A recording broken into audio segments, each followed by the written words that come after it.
Setelah beberapa kali tak hadir, Ketua KPK Firly Bahuri akhirnya memenuhi panggilan penyidik Polda Metro Jaya terkait kasus dugaan pemerasan mantan Menteri Pertanian Syahrul Yassin Limpo. Meski demikian, Firly meminta pemeriksaan dilakukan di Bareskrim Polri dan kedatangannya sempat tak terdeteksi oleh wartawan.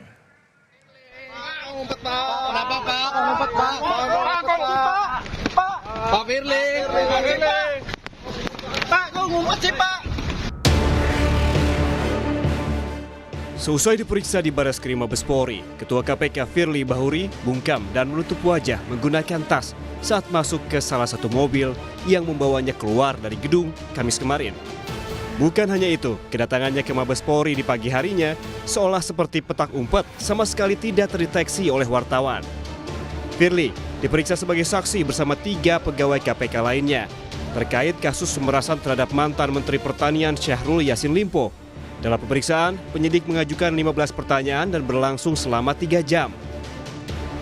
Selain meminta keterangan tambahan, penyidik juga menyita laporan harta kekayaan penyelenggara negara atau LHKPN milik Firly Bahuri dari tahun 2019 hingga 2022.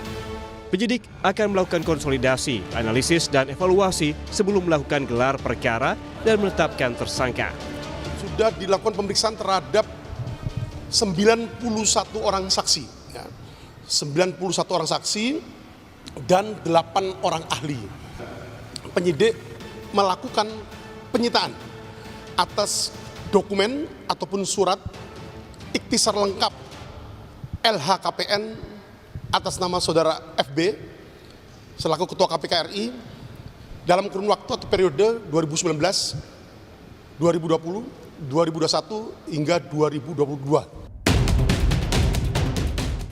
Sebelumnya, 3 kali sudah Ketua KPK Firly Bahuri mangkir dari panggilan pemeriksaan penyidik Polda Metro Jaya. Pada panggilan Selasa 14 November lalu, Firly tak hadir dengan alasan sudah ada jadwal klarifikasi dengan Dewan Pengawas KPK. Padahal, Dewas sudah menjelaskan tidak ada panggilan untuk Firly di tanggal 14. Dewas sebenarnya memanggil Firly pada Senin 13 November, tetapi Firly juga tidak hadir dan mengonfirmasi akan hadir di tanggal 14. Polda Metro Jaya pertama kali memanggil Firly Bahuri sebagai saksi dalam kasus dugaan pemeriksaan terhadap ex-mentan Syahrul Yassin Limpo pada 24 Oktober lalu. Namun, ia menolak diperiksa di Polda. Akhirnya, Firly diperiksa di Bareskrim Polri. Namun, Firly hanya hadir dalam pemeriksaan pertama ini saja. Karena dalam 3 panggilan setelahnya, Firly selalu mangkir dengan beragam alasan.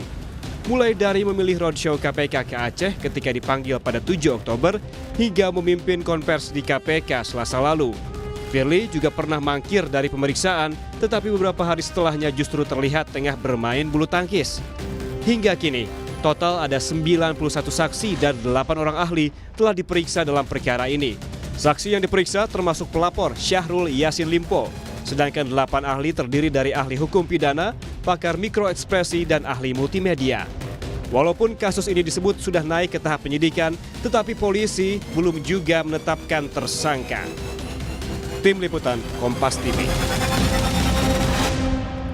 Untuk mengupdate informasinya dengan jurnalis Kompas TV, Rizka Ananda di Polda Metro Jaya untuk mengetahui informasi terkini perkembangan kasus hukum yang menjerat Ketua KPK Firly Bahuri. Rizka, selamat siang. Apa kemudian hasil pemeriksaan Firly oleh penyidik di Bareskrim kemarin?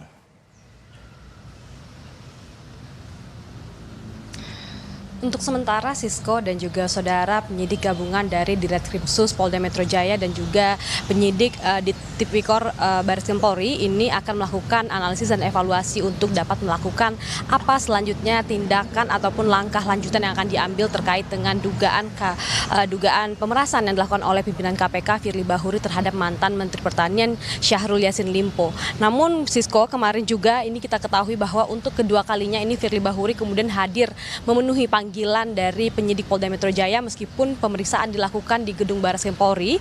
Hal ini adalah terkait untuk melengkapi ataupun keterangan dari Firly yang sebelumnya sudah hadir sebagai saksi, dan kemudian pada kesempatan ini pula Firly ini membawa dokumen LHKPN yang memang sudah sebelumnya diminta oleh penyidik dari Ditreskrimsus Polda Metro Jaya. Nah, dokumen inilah yang kemudian saat ini disita oleh penyidik untuk kemudian untuk mencari tahu apakah ada indikasi pemerasan pemerasan yang dilakukan oleh Firly terhadap Syahrul Yassin Limpo.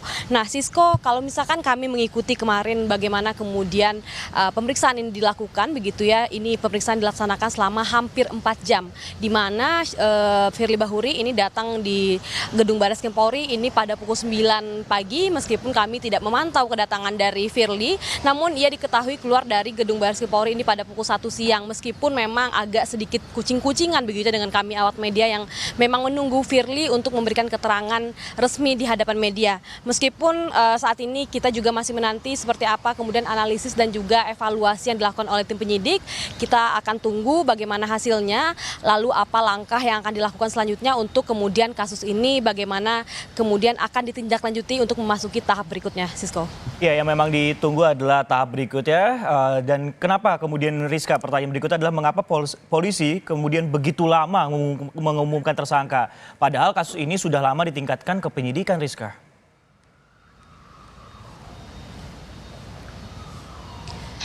Ya, Sisko, inilah juga yang kami juga sangat ingin tahu awak media yang berada di lapangan begitu ya. Karena kalau misalkan kami melihat, Sisko, ini tampaknya Polda Metro Jaya sangat berhati-hati dalam menindaklanjuti kasus ini karena tampaknya Polda Metro Jaya tidak ingin gegabah begitu ya. Ini hal terkait dengan dugaan pemerasan yang dilakukan oleh pimpinan KPK Firly Bahuri. Karena memang penyidik ini juga tentu perlu membutuhkan bukti tambahan, bukti yang konkret dan juga valid untuk kemudian memproses kasus ini kemudian ke depannya akan seperti apa.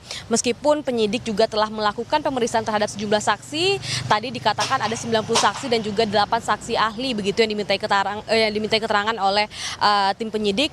Namun tidak hanya Firly, dari KPK ini setidaknya ada 3 pegawai KPK lainnya yang juga dimintai keterangan terkait dugaan kasus pemerasan yang dilaksanakan oleh Firly Bahuri ini. Namun sejumlah dokumen pun kini saat ini sudah diperiksa oleh penyidik, setidaknya tadi laporan LHKPN yang dibawa oleh Firly ketika menjalani pemeriksaan dan juga sejumlah dokumen-dokumen yang telah disita juga oleh tim penyidik ketika melakukan penggeledahan di 2 rumah Firly, salah satunya yang berada di Jalan Kartanegara, dan kemudian disita juga beberapa barang-barang seperti kunci gembok, kunci rumah, dan juga beberapa dokumen yang memang dianggap berkaitan dengan dugaan pemerasan yang dilakukan oleh Firly. Sisko. Baik, terima kasih Fedriska Ananda yang melaporkan langsung dari Polda Metro Jaya, dan kita akan nantikan bagaimana kasus ini akan berlanjut seperti itu. Dan